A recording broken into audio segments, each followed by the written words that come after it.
teman-teman Wahana Ajar Bisnis, jumpa lagi dengan Nani Kurniasari. Kita sekarang masih di PPK 3, yaitu Public Relations and Stakeholder Management.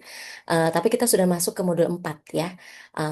Modul 4 materinya tentang CSR Communication, bagaimana mengkomunikasikan inisiatif tanggung jawab sosial. Nah, sasaran pembelajarannya hari ini adalah setelah mempelajari modul ini, teman-teman diharapkan mampu menjelaskan konsep dasar dari CSR atau Corporate Social Responsibility dalam konteks komunikasi. Kemudian menganalisis strategi komunikasi CSR yang efektif, lalu mengidentifikasi audiens utama dalam komunikasi CSR, kemudian mengevaluasi efektivitas pesan dan saluran dalam komunikasi CSR, kemudian merancang rencana komunikasi untuk program CSR organisasi, lalu menyesuaikan pendekatan komunikasi CSR dengan tren digital dan ekspektasi publik, dan yang terakhir, mengkritisi dampak komunikasi CSR terhadap reputasi dan kepercayaan publik. Kita mulai materinya, saya akan share screen, sehingga teman-teman bisa lebih memahami secara visual juga ya, materi yang disampaikan hari ini. Ini dia CSR Communication, komunikasi Corporate Social Responsibility. Di situ melibatkan tentu saja responsibility ya, tanggung jawab sosial, kemudian marketnya itu siapa sih sebetulnya audiens kita yang kira-kira cocok diberikan bentuk CSR-nya seperti apa. Kemudian harus ada ketulusan di situ, jangan sampai terjebak pada greenwashing. Nanti kita akan sampai ke istilah itu ya. Lalu ada juga dampak yang long term. Jadi memang CSR ini impactful ketika kita melihat reputasi jangka panjang ya. Ketika dilakukan terus-menerus itu akan berdampak pada reputasi positif yang oh, brand kita nih konsisten dalam isu misalnya lingkungan. Atau ada juga goal. Goalnya apa sih dengan kita melakukan komunikasi CSR ini? Kemudian resourcesnya apa aja? Dan tentu saja sustainability ya yang memang dituju yaitu keberlanjutan. Keberlanjutan dari perusahaan yang bisa dinilai salah satunya dari reputasi jangka panjang yang didapat dari kegiatan-kegiatan CSR yang dilakukan perusahaan. Kemudian, jangan lupa bahwa CSR itu harus dilakukan secara etik ya, ethically driven gitu. Nah, CSR ini merupakan reputasi jangka panjang ya, merupakan sebuah investasi di mana kita saat ini mungkin mengeluarkan jumlah uang tertentu nih perusahaan untuk melakukan berbagai macam pelatihan atau pemberdayaan masyarakat, tapi sebetulnya itu akan berdampak jangka panjang di mana orang akan menilai gitu loh. Ketika kita terus-menerus fokus pada isu lingkungan, karena sekarang climate change, gimana kita menjaga lingkungan dengan baik itu menjadi salah satu bentuk dari memelankan apa ya krisis global ya, climate change, krisis global warming dan berbagai macam isu lingkungan yang ada hari ini di dunia. Nah, ketika kita konsisten dilakukan secara terus-menerus berkesinambungan 5 tahun, 10 tahun, orang akan menilai, oh betapa konsistennya brand kita akan isu ini gitu. Jadi kita hadir di tengah-tengah publik itu tidak semata-mata untuk menjual, tapi juga hadir untuk memberdayakan komunitas sekitar dengan menyadarkan bahwa kita semua harus bersama-sama turut melangsungkan apa ya berbagai kegiatan dan kehidupan kita secara environmental friendly begitu. Nah, CSR bukan sekedar kewajiban, tapi merupakan investasi reputasi jangka panjang ya. CSR bukan tentang apa yang kita lakukan, tapi bagaimana kita mengkomunikasikannya. Nah, jangan sampai kita sudah melakukan CSR nih konsisten gitu ya. Bahkan konsepnya bagus, dari sisi eventnya bagus, terus resourcesnya udah memadai, kita mengundang berbagai expert yang memang pakar betul gitu loh di bidangnya, tapi tidak dikomunikasikan ke publik. Wah, sayang sekali ya. Nanti ria dong. Tapi memang kita harus mengkomunikasikannya ya, undang media untuk meliput apa yang kita lakukan untuk masyarakat sekitar gitu. Karena ini penting. Tadi tujuan akhirnya adalah reputasi yang positif jangka panjang. Mengapa komunikasi CSR itu penting? Karena program saja tidak cukup ya. Jadi programnya bagus tapi nggak dikomunikasikan. Wah, sangat disayangkan. Komunikasi merupakan kunci dari berbagai macam aktivitas perusahaan yang dilakukan. Kemudian ada trust dan skeptisisme publik di situ. Reputasi ditentukan oleh narasi ya. Jadi selain kita melakukan kegiatan yang memang baik, kemudian komunikasikan juga dengan narasi yang kuat gitu, eh, lalu dibawakan dengan misalnya brand ambassador yang kita tunjuk, yang memang dia fokus pada isu yang kita concern juga di dalam kegiatan CSR kita gitu loh. Misalnya kita mengundang environmentalis sebagai brand ambassador atau public figure yang memang concern sama isu lingkungan. Kemudian bisa juga kita mengundang pakar ya, dokter, microbiologis, dia yang menemukan misalnya apa bakteri yang bisa mengurai sampah plastik. Contohnya mungkin seperti itu bisa saja ya. Jadi narasi yang kita bangun, public figure yang kita undang untuk mengkomunikasikan CSR kita itu juga sama pentingnya dengan program yang kita jalankan, program CSR yang kita jalankan. Nah, ada risiko greenwashing di sini. Greenwashing itu apa sih? Jadi, ini pesan yang misleading ketika kita melakukan satu kegiatan CSR. Jangan sampai kegiatan kita itu diartikan berbeda atau disalahpahami oleh publik, ya. Maka pesannya itu harus sesimpel mungkin, sederhana, sehingga bisa dipahami oleh publik dan diterapkan sehari-hari. Karena pesan sendiri itu tidak sama dengan praktek ya, pesannya bisa apa, prakteknya bisa dijalankan berbeda. Nah, itu sangat-sangat memicu risiko greenwashing. Jadi kita harus hati-hati dengan pemilihan pesan sebisa mungkin simple gitu ya, tapi elegan. Boleh casual karena sesuaikan dengan target audiensnya siapa, tapi tetap punya value yang mendukung citra perusahaan kita gitu. Karena hari ini publik kita itu sudah sangat kritis gitu ya. Misalkan kita meluncurkan satu produk kosmetik, mereka akan bertanya, sudah seramah lingkungan apa? Apakah masih menggunakan hewan sebagai uji coba ya?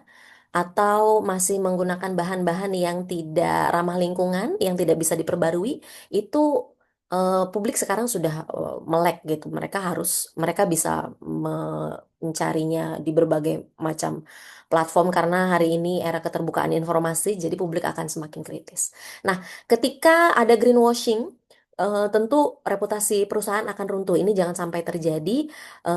Jadi bagaimana solusinya adalah kita buat kegiatan yang baik, namun mengkomunikasikannya juga harus sesuai, harus benar begitu ya. Nah, ini ada Carroll's Pyramid of CSR.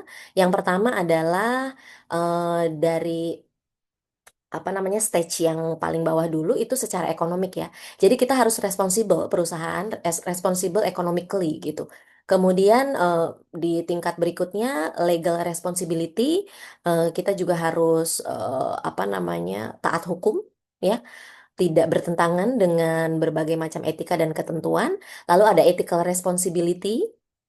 Di situ kita melakukannya secara etis ya. Ketika kita sudah taat hukum, lakukan juga secara etis, memanusiakan semua orang yang terlibat dalam kegiatan CSR kita, baik itu bukan cuma para expert yang kita hadirkan, tapi semua komunitas yang ada di lingkungan tersebut yang kita berdayakan sebagai apa namanya komunitas yang kita mau gandeng untuk sama-sama melakukan pola hidup yang lebih baik untuk ramah lingkungan ke depannya. Misalnya begitu.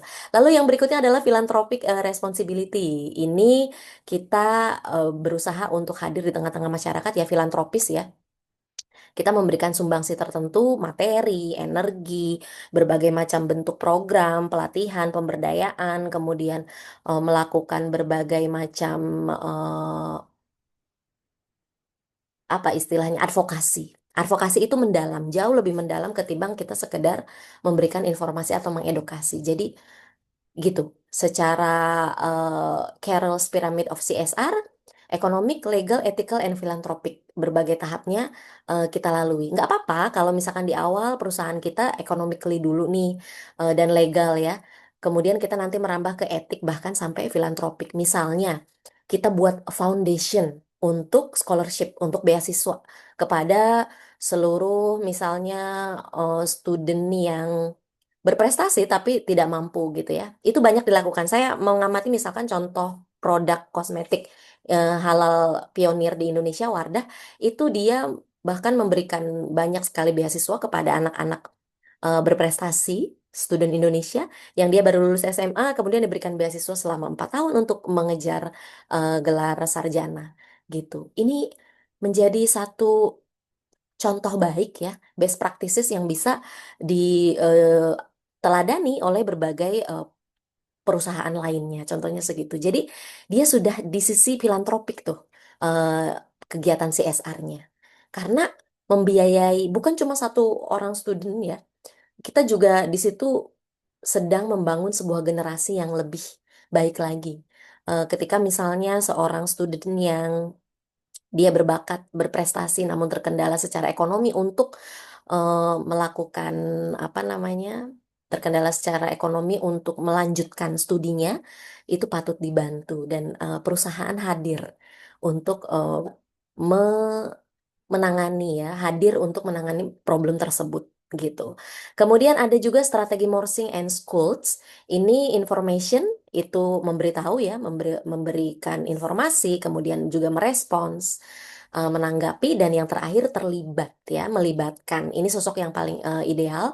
Jadi perusahaan bukan cuma sebagai sosok yang menginformasikan tentang produk, tapi juga merespon ketika misalkan ada berbagai macam pertanyaan, keluhan dari publik terkait brand kita, lalu melibatkan mereka sebagai corong perusahaan juga untuk berbicara yang baik-baik tentang brand. Ketika kualitas produknya sudah bagus, biasanya mereka akan dengan rela hati meninggalkan review, memberikan testimoni yang positif, seperti itu. Kemudian agenda building, ini CSR narasi membentuk opini publik ya. Kemudian media dan stakeholder itu ada co-creator di sini ya. Agenda buildingnya apa? eh, Agenda apa yang mau dibangun dalam kegiatan CSR kita? Narasinya bagaimana? Lalu bentuk opini publik. Kita minta bantuan media. Bukan cuma kita gencar di dalam berbagai kanal platform informasi yang kita miliki di berbagai sosial media atau di website perusahaan yang resmi gitu ya, tapi undang media juga untuk menyuarakan apa yang ingin kita sampaikan ke publik gitu ya.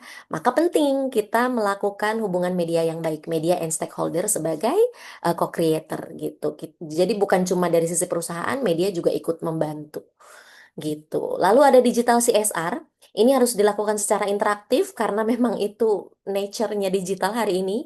Tidak one way ya communication-nya, tapi two way. Harus interaktif, meskipun berisik gitu ya. Ya kalau bisa 247 dilayani. Nggak harus pakai tenaga manusia, kita bisa menggunakan AI, bisa menggunakan chatbot untuk membantu. Itu bisa di-develop ya secara digital kita buat CSR-nya juga. Publiknya langsung menilai karena tadi bisa langsung berkomentar gitu ya di berbagai kanal media digital yang kita buka gitu. Lalu risiko kritik real time-nya juga harus diantisipasi.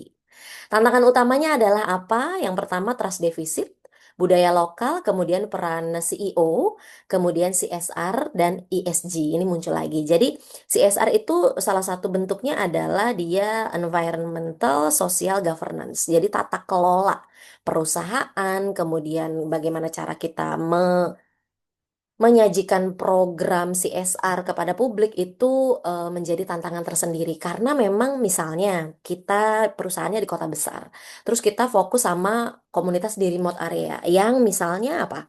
Dia punya keluhan kurangnya akses bersih. Nah, ini kan isu lingkungan juga ya. Akses air bersih yang tidak didapatkan oleh berbagai macam kalangan penduduk yang tinggal di remote area, di perbatasan di Indonesia bagian timur gitu ya, masih banyak sekali. Itu kita hadir di situ. Tantangannya tentu besar sekali ya. Kita pengen buat CSR, kita pengen juga ESG apa namanya kita taat ya dari sisi environmental social governance. Itu pastinya kita harus riset dulu, melibatkan berbagai pakar, bekerja sama dengan dinas kesehatan di sana misalnya. Belum lagi dengan pemerintah daerahnya juga. Ba- Kompleks sekali, kompleks sekali. Tapi ketika itu dilakukan, ada kepuasan tersendiri nanti dari perusahaan bahwa kita melakukan sesuatu yang besar. Menghadirkan akses air bersih bagi masyarakat yang membutuhkannya gitu. Kita kita yang tinggal di kota mungkin tidak merasakan itu sebagai problem gitu ya, karena kita menilai itu taken for granted gitu, bahwa air bersih ya sehari-hari kita dapatkan gitu. Tapi bagi mereka yang punya akses yang sangat terbatas terhadap air bersih, lalu perusahaan hadir untuk menghadirkan air bersih bagi mereka, aduh itu luar biasa ya. Jadi gitu.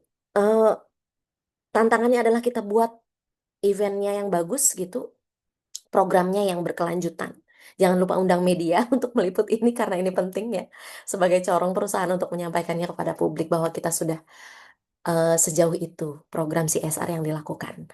Kemudian studi kasus Pertamina, ini ada Eco Run Fest 2025. Ini merupakan event publik yang dibuka oleh satu perusahaan BUMN Indonesia. Orang ikut berlari bersama 5 km, 10 km. Ini boleh mengundang berbagai macam kalangan, keluarga, teman, atau kolega. Semua bisa hadir di dalam Eco Run Fest ini. Di situ diterapkan betul-betul, ditanamkan ya, kita harus sustainable gitu ya dalam menjalankan pola hidup sehari-hari. Lalu di sini partisipasi komunitas sangat penting. Jadi bukan cuma peserta yang ikut berlari, tapi kita undang juga komunitas, volunteer, bahkan mungkin kalau levelnya Pertamina, dia akan mengundang event organizer untuk menyelenggarakan ini.